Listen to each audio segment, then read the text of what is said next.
contes d'hiver, à l'orée de l'hiver sacré. Avant que les royaumes ne tracent leurs frontières, avant que les grandes églises n'élèvent leurs pierres vers le ciel, il existait un monde où les hommes vivaient au rythme des saisons. Un monde où la terre n'était pas une idée, mais une présence, une force vivante qui veillait sur les forêts profondes, les hommes, les animaux, les pierres et les cycles éternels. Les anciens Celtes savaient que l'hiver n'était pas seulement une saison, mais un passage, un seuil, à un moment suspendu où le voile entre les mondes devenait plus fin, presque fragile. Un moment où les dieux, les ancêtres et les esprits soufflaient leur message à l'oreille des vivants. C'est dans cette nuit profonde où le soleil semble mourir que les tribus se rassemblaient autour du feu. Et les conteurs, les druides, les druidesses transmettaient des récits de courage, de mystère et d'espérance. Des récits qui rappelaient que même au cœur de l'obscurité, la lumière veille encore. Alors, comme pour les tribus, nous allons franchir ce seuil. À travers un conte, nous allons entrer dans un hiver ancien, un hiver sacré. Je vous invite à laisser le feu danser dans votre esprit, à laisser le vent souffler doucement autour de vous et à écouter le serment de la dernière druidesse.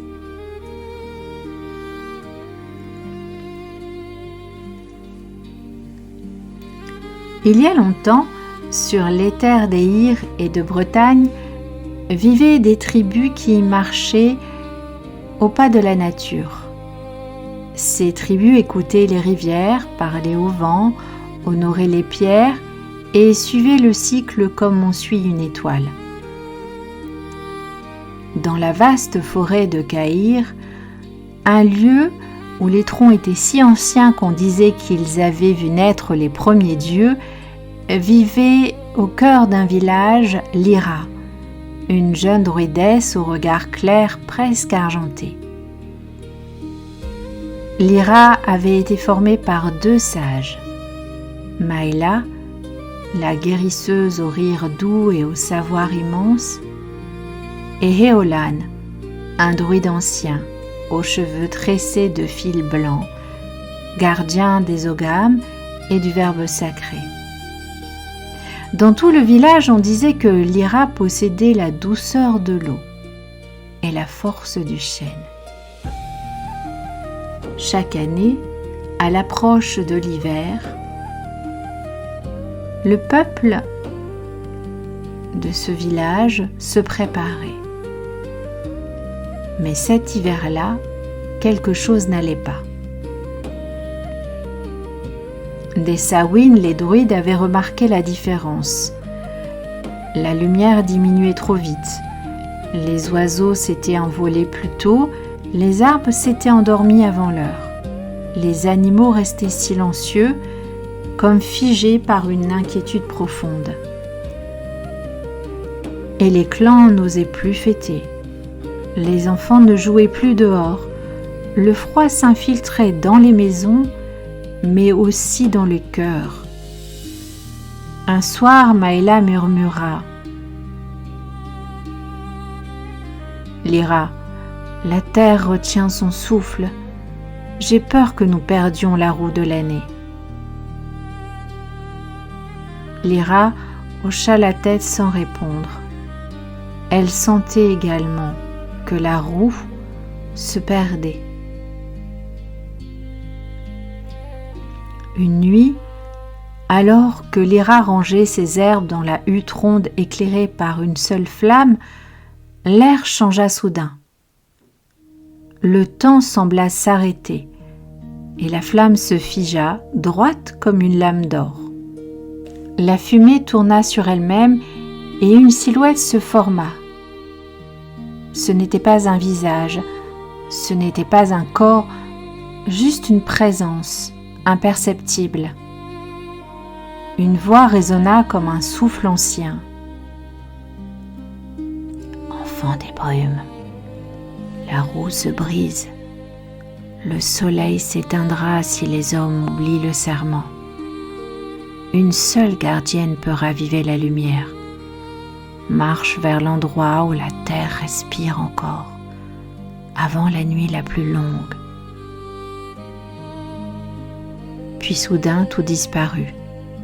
Lyra, tremblante, porta sa main à son cœur. Elle avait compris.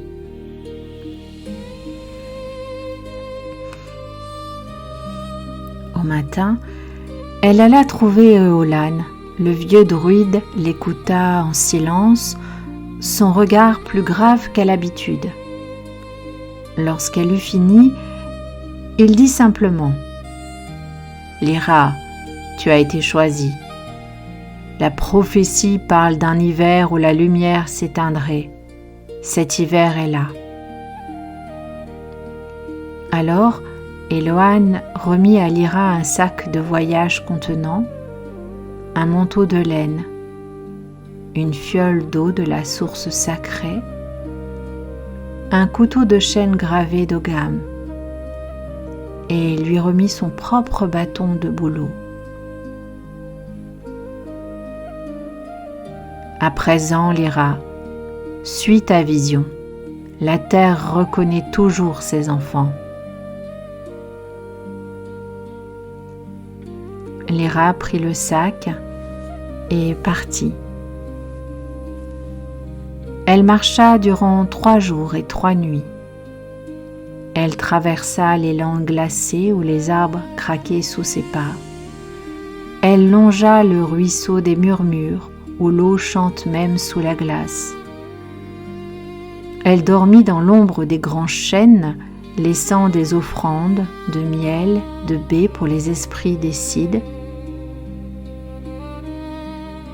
Et dans les clairières, elle sentait des silhouettes qui l'observaient, des ombres fines presque humaines, des lueurs vertes entre les branches, les esprits des anciens lieux.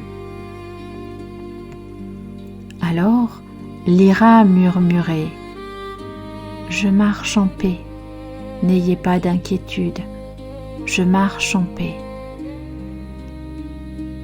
Lyra savait que les esprits écoutaient toujours. Au 3e jour, elle arriva enfin au cromlech de Bréazal, un cercle de pierres gigantesques, plus ancien que le royaume dressé vers le ciel chargé de nuages et d'hiver. Au centre, la terre semblait respirer, un souffle faible presque mourant. Lyra planta son bâton dans la neige. Elle traça avec son couteau un nouvel Ogam dans la glace. Hétyr, le renouveau. Puis elle s'agenouilla au centre du cercle et ses pommes touchèrent la terre froide. Sa voix résonna lentement et Lyra prononça ces quelques mots.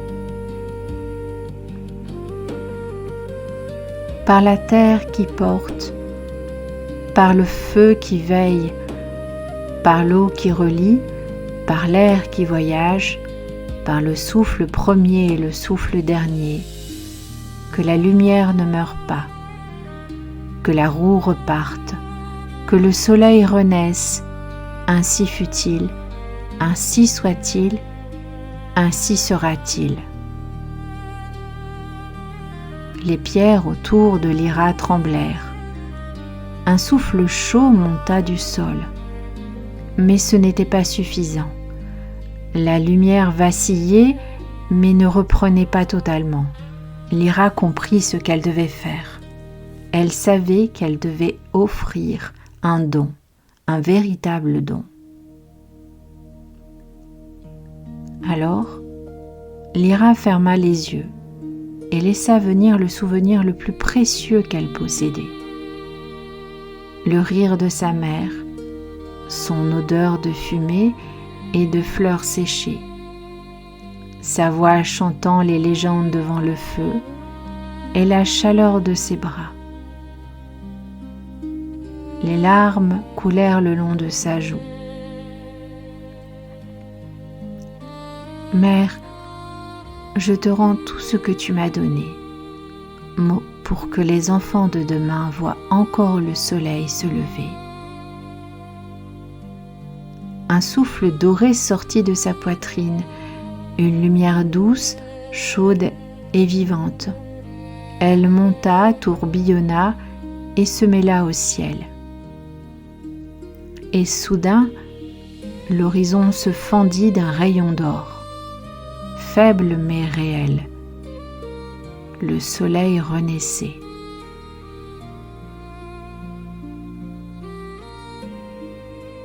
Quelques jours plus tard, quand Lyra revint au village, tout avait changé.